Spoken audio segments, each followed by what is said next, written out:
ನಮಸ್ತೆ, welcome back to ಜಿಲಜಾ kitchen. ನಾನಿವತ್ತು society ಅಕ್ಕಿನ ಬಳಸ್ಕೊಂಡು ಹೇಗೆ ಮೃದುವಾದ ಇಡ್ಲಿ ಹೇಗೆ ಮಾಡೋದು ಅಂತ ತೋರಿಸ್ತಾ ಇದ್ದೀನಿ.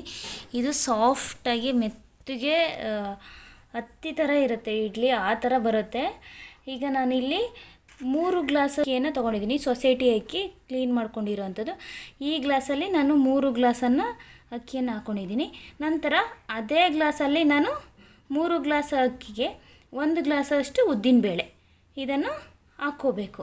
ಅಂದರೆ ಇದು ಸಪ್ರೇಟು, ನಂತರ ನಾನು ಸಪ್ರೇಟ್ ಹಾಕ್ಕೋತಾ ಇದ್ದೀನಿ 1 ಗ್ಲಾಸಷ್ಟು. ನಂತರ ಇದಕ್ಕೆ ಗ್ಲಾಸಷ್ಟು ಉದ್ದಿನಬೇಳೆ ಹಾಕ್ಕೊಂಡಿದ್ದೀನಲ್ಲ, 1 ಗ್ಲಾಸಷ್ಟು ಅವಲಕ್ಕಿ ಇಲ್ಲ ಅಂದರೆ ರೈಸ್ ಉಳಿದಿರುತ್ತಲ್ಲ, ಅದನ್ನು ರುಬ್ಕೊಂಡು ಹಾಕ್ಕೊಂಡ್ರೂ ಸಾಫ್ಟಾಗೆ ಬರುತ್ತೆ ಇಡ್ಲಿ. ಈಗ ನೀಟಾಗಿ ತೊಳ್ಕೊಳ್ಬೇಕು ಎರಡನ್ನು, ಅಕ್ಕಿಯನ್ನು ಮತ್ತು ಇದನ್ನು ನಾನು ಸಪ್ರೇಟ್ ನೆನೆ ಹಾಕಿದ್ದೀನಿ. ಇದು ಯಾಕಂದರೆ ಇದು ನುಣ್ಣಗೆ ರುಬ್ಕೋಬೇಕು, ಉದ್ದಿನಬೇಳೆ ಎಲ್ಲನ ನುಣ್ಣಗೆ ರುಬ್ಕೋಬೇಕು, ಆಗ ಟೇಸ್ಟು ಚೆನ್ನಾಗಿರುತ್ತೆ. ಈಗ ತೊಳ್ಕೊಳ್ಳೋದು ನೀಟಾಗಿ ನೋಡಿ, ಎರಡನ್ನು ನೀಟಾಗಿ ಒಂದು 4-5 ಸರಿ ವಾಶ್ ಮಾಡ್ಕೋಬೇಕು. ಆವಾಗ ನೀಟಾಗಿ ಚೆನ್ನಾಗಿರುತ್ತೆ ಇಡ್ಲಿ, ಸಾಫ್ಟಾಗಿ ಬರುತ್ತೆ, ಮಲ್ಲಿಗೆ ಥರ ಇಡ್ಲಿ. ಈಗ ನೀರನ್ನು ಹಾಕ್ಕೊಳ್ಳೋಣ. ಹಾಕ್ಕೊಂಡು ಒಂದು 8 ಅವರ್ಸು ನೆನೆಸ್ಕೋಬೇಕು ಎರಡಕ್ಕೂ. ಈಗ ಒಂದು 8 ಅವರ್ಸು ನೆನೆಯಕ್ಕೆ ಬಿಡೋಣ. ನೋಡಿ, ನಾನು 8 ಅವರ್ಸು ನೆನೆ ಇಟ್ಕೊಂಡಿದ್ದೆ ಅಕ್ಕಿ ಮತ್ತು ಉದ್ದಿನಬೇಳೆ ಮತ್ತು ಅವಲಕ್ಕಿಯನ್ನು. ಈಗ ರುಬ್ಕೊಳ್ಳೋಣ. ಫಸ್ಟು ನಾನಿಲ್ಲಿ ಉದ್ದಿನಬೇಳೆ ಮತ್ತು ಅವಲಕ್ಕಿಯನ್ನು ರುಬ್ಕೋಬೇಕು. ಇದು ನುಣ್ಣಗೆ ರುಬ್ಕೋಬೇಕು. ಇದನ್ನು ನೋಡಿ, ಈ ಥರ ನುಣ್ಣಗೆ ರುಬ್ಕೋಬೇಕು ಉದ್ದಿನಬೇಳೆ ಮತ್ತು ಅವಲಕ್ಕಿಯನ್ನು. ಈಗ ಒಂದು ಪಾತ್ರೆಯಲ್ಲಿ ಹಾಕ್ಕೊಳ್ಳೋಣ. ಈಗ ಉದ್ದಿನಬೇಳೆ ಮತ್ತು ಅವಲಕ್ಕಿಯನ್ನು ರುಬ್ಕೊಂಡಾದಮೇಲೆ ನಾನು ಅದೇ ಜಾರಲ್ಲಿ ಅಕ್ಕಿಯನ್ನು ನೆನೆಸ್ಕೊಂಡಿರೋವಂಥ ಅಕ್ಕಿಯನ್ನು ಈಗ ರುಬ್ಕೊಳ್ಳೋಣ. ಇದು ನುಣ್ಣಗೆ ರುಬ್ಕೋಬಾರ್ದು. ಇಡ್ಲಿಗೆ ಏನಿದ್ರು ಸ್ವಲ್ಪ ತರಿಯಾಗಿರಬೇಕು, ಅಂದರೆ ಫುಲ್ ನುಣ್ಣಗಂತಲ್ಲ. ನಾನು ತೋರಿಸ್ತೀನಿ ಈಗ ರುಬ್ಬಿ. ನೋಡಿ, ತೋರಿಸ್ತಾ ಇದ್ದೀನಿ ನಿಮಗೆ. ಸ್ವಲ್ಪ ನೀರನ್ನು ಹಾಕ್ಕೊಂಡು ರುಬ್ಕೋಬೇಕು.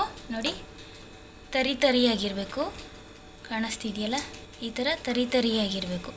ಫುಲ್ ನುಣ್ಣಗಿರಬಾರ್ದು ಅಕ್ಕಿ, ರುಬ್ಕೊಂಡಿರೋಂಥ ಹಿಟ್ಟು, ಆಗ ಇಡ್ಲಿ ಚೆನ್ನಾಗಿ ಬರುತ್ತೆ.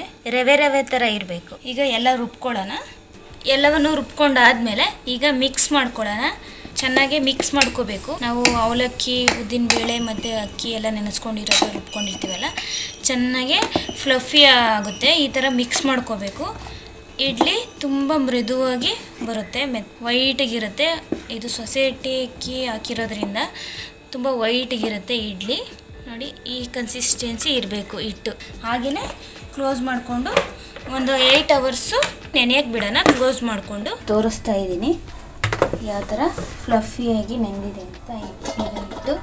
ಈಗ ಇದಕ್ಕೆ ಉಪ್ಪು ಮತ್ತು ಹಾಕ್ಕೊಂಡಿದ್ದೀನಿ ನಾನು, ಅದು ವಿಡಿಯೋ ಸ್ಕಿಪ್ ಆಗಿದೆ. ಉಪ್ಪು ಮತ್ತು ಸೋಡಾ, ಸ್ವಲ್ಪ ಚಿಟಿಕೆಯಷ್ಟು ಸೋಡಾ ಅಷ್ಟೇ, ಜಾಸ್ತಿ ಏನು ಹಾಕೋಕ್ಕೆ ಹೋಗಬೇಡಿ.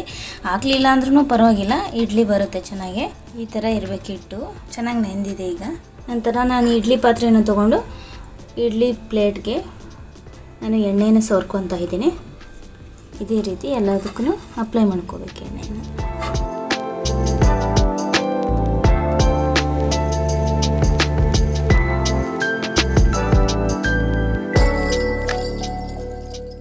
ಇಡ್ಲಿ ಪ್ಲೇಟ್ಗೆ ಹಾಕ್ಕೊಂಡ್ಮೇಲೆ ನಾನಿಲ್ಲಿ ಇಡ್ಲಿ ಪಾತ್ರೆಗೆ 2 ಗ್ಲಾಸಷ್ಟು ನೀರನ್ನು ಹಾಕ್ಕೊಂಡಿದ್ದೀನಿ.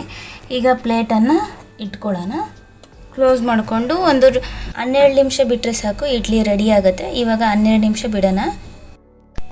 ನೋಡಿ, ಇವಾಗ 12 ನಿಮಿಷ ಆದಮೇಲೆ ತೆಗೆದು ತೋರಿಸ್ತಾ ಇದ್ದೀನಿ ಇಡ್ಲಿ. ಈಗ ತೆಗೆದಿಟ್ಕೊಳ್ಳೋಣ. ತೆಗೆದಿಟ್ಕೊಂಡ್ಮೇಲೆ ಸ್ವಲ್ಪ ತಣ್ಣಗಾಗಕ್ಕೆ ಬಿಡಬೇಕು. ಹಾಗೆ ತೆಗಿಯೋಕ್ಕೆ ಹೋದರೆ ಅದು ಇಡ್ಲಿ ಶೇಪೆಲ್ಲ ಹಾಳಾಗುತ್ತೆ. ಅದಕ್ಕೋಸ್ಕರ ಒಂದು 5 ನಿಮಿಷ ಸ್ವಲ್ಪ ತಣ್ಣಗಾಗಕ್ಕೆ ಬಿಡಿ, ಆಮೇಲೆ ಡಿಮೋಲ್ಡ್ ಮಾಡ್ಕೋಬೇಕು. ಈಗ ತಣ್ಣಗಾಗಿದೆ ನೋಡಿ, ನಾನು ತೆಗಿತಾ ಇದ್ದೀನಿ. ಹೀಗೆ ಎಲ್ಲ ಡಿಮೋಲ್ಡ್ ಮಾಡ್ಕೊಳ್ಳೋಣ. ನೋಡಿ, ಈಗ ಎಷ್ಟು ಸಾಫ್ಟಾಗಿ ಬಂದಿದೆ, ಮೃದುವಾಗಿ ತೋರಿಸ್ತೀನಿ ನೋಡಿ. ಎಷ್ಟು ಚೆನ್ನಾಗಿ ವೈಟ್ಗೆ ಚೆನ್ನಾಗಿ ಬಂದಿದೆ. ಇದು ಸೊಸೈಟಿ ಅಕ್ಕಿಯಿಂದ ಮಾಡಿರೋ ಅಂಥ ಇಡ್ಲಿ, ಎಷ್ಟು ಸಾಫ್ಟಾಗಿ ಮೆತ್ತಗೆ ಬಂದಿದೆ. ನೀವು ಕೂಡ ಒಮ್ಮೆ ಟ್ರೈ ಮಾಡಿ ನೋಡಿ. ಈ ವಿಡಿಯೋ ಇಷ್ಟ ಆಗಿದ್ದರೆ ಲೈಕ್ ಮಾಡಿ, ಶೇರ್ ಮಾಡಿ, ಕಮೆಂಟ್ ಮಾಡಿ. ಮತ್ತೆ ಹೊಸ ವಿಡಿಯೋ ಜೊತೆ ಬರ್ತೀನಿ. Thank you.